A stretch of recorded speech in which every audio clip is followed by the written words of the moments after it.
Remember when I did this? 1/4 to 1/8 of a second, and I worked, holy shit. All right, we gotta move, man. We gotta move. Yeah, the camera was pretty much destroyed, but we just got it back from Nikon. It's working again.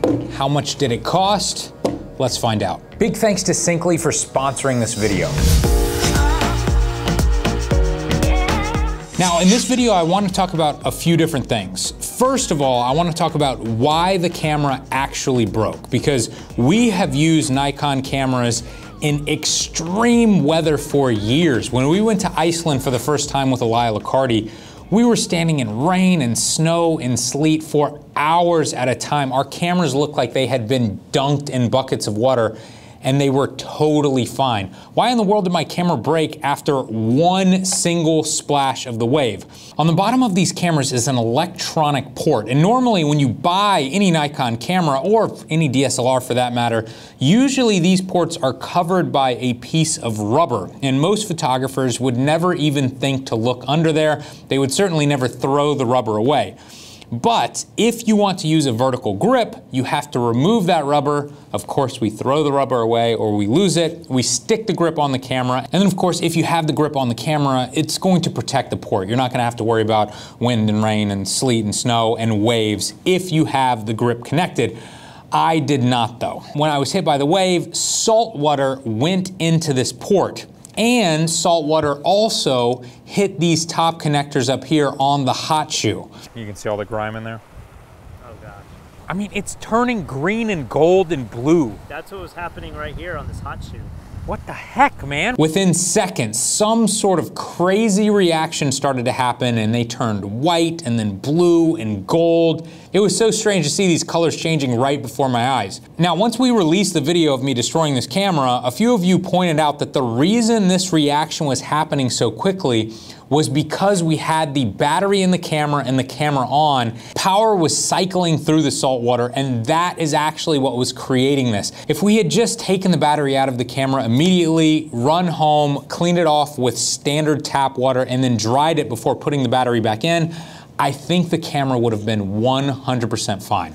So here is the bill from Nikon. $310.75. Now, if we happen to have a camera that was only worth 500 bucks used or whatever, spending $300 to fix it probably would have been a little bit more of a difficult decision. But being that this is a D850, it's probably worth around $2,000 used right now.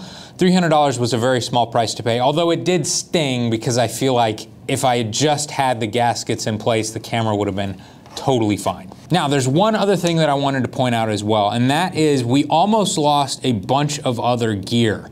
Honestly, what I'm most worried about right now are these microphones. I was wearing two Sennheiser G3 units, and then we had the upgraded lav mics. Because they were sitting so low on me, they got hit by a ton of water. Now, luckily they survived. However, in the future, if I'm going to be shooting around waves or rain or anything like that, I'm not gonna reach for my most expensive microphones. And I have recently been testing out the new Rode Go microphone. I don't know if you guys have seen this before, but basically it's like a microphone, battery pack, transmitter, all in one unit. I'm gonna take this off here. Just so you guys can see, but it's got this clip on the back, and you can snap this directly onto your person. You could put it on a t-shirt, you could put it on a jacket. If you want to, you can plug in a standard lav mic if you want and run it up your shirt. I love the simplicity of this thing, and what's cool is the receiver is the exact same size as this. It's sitting on my GH5 right now, and it has a color LCD screen that tells you the exact battery power of both the transmitter and the receiver, so you can see it from the camera itself. I mean, that's a feature that the Sennheiser units should have, but they don't have. Now, of course, this microphone system does not sound as good as our Sennheiser system that's over $1,000 a unit, but for $200, this has to be the greatest deal in all of audio. I can't imagine being able to get microphones any cheaper than $200 that work, and then to be able to get them in such a small package with the batteries included that you can charge with USB-C, and it's got the color LCD screen. It's crazy. It's like better features than the Sennheiser for a fraction of the cost. So if you're looking for a very affordable microphone system, definitely recommend these. They're awesome. Now, at the moment, we only own 2 Nikon cameras, the D850 that I broke, and then we owned one D750. And surprisingly, that thing broke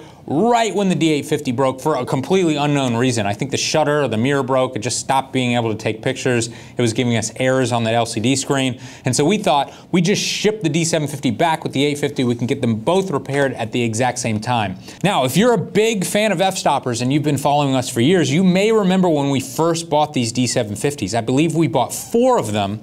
And I think we did a post or a video about buying gray market cameras because we were able to save $500 per camera for a total of a $2,000 savings. And this created a huge debate within the community, and photographers are kind of split down the middle. 50% of photographers believe you should pay the extra money, you should pay retail price, and you should get the warranty and get the ability to repair the camera with the manufacturer here in the States. And then the other camp, which I kind of fall into, is like, well, it depends on the price. You know, I'm not gonna spend $1,000 for a warranty on a $2,000 camera. And in the case of our cameras, I think we spent $1,500 instead of $2,000 each. So we saved $500 per camera. We didn't get the warranty, which ended up being totally fine because we had 4 of these cameras for years. We've sold 3 of them over the years, and we've just kept 1 of them. So I have to imagine we're out of warranty right now anyway, so we dodged that bullet. But when we shipped the camera back to Nikon, we were worried they might not repair it, and guess what? They're not going to repair it because it was not purchased officially in the United States. Now, this does not mean that the camera is worthless. This just means that Nikon USA will not repair the camera. So we're going to get them to ship it back to us, and then we're going to find some other repair shop in the States and ship it to them. And I'll do an update video to let you know how much it costs to repair that camera as well. But I've never used a third-party repair shop, so it should be interesting. Big thanks to Syncly for sponsoring this video. Syncly is a stock music company, but they are very different than every other stock website I've ever used before. First of all, if you use Adobe Premiere, you can download the Adobe Premiere extension and Syncly will open directly up in the Adobe Premiere software. That's cool in itself. But what makes their service really unique is that you can pick out any one of the songs in their library and you can customize it. If you want to simplify the track, you can just slide this one slider and it will remove certain instruments from the song. You can also move this tempo slider to change the tempo up or down 15%. But if you want to go even further than that, you can go in and fine-tune each individual instrument with each song.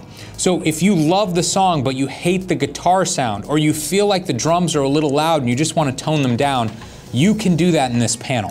Once you've customized the song the way that you need it for your video, you can download it from the website or directly from the extension in Premiere, and it will show up in the timeline. If you want to give it a try 100% for free, check out their 30-day free trial. And if you decide to buy it, use the code FS199 to get unlimited songs for 1 year for just $200. For more content just like this, head over to fstoppers.com. And if you'd like to check out our full-length photography tutorials, head over to fstoppers.com/store.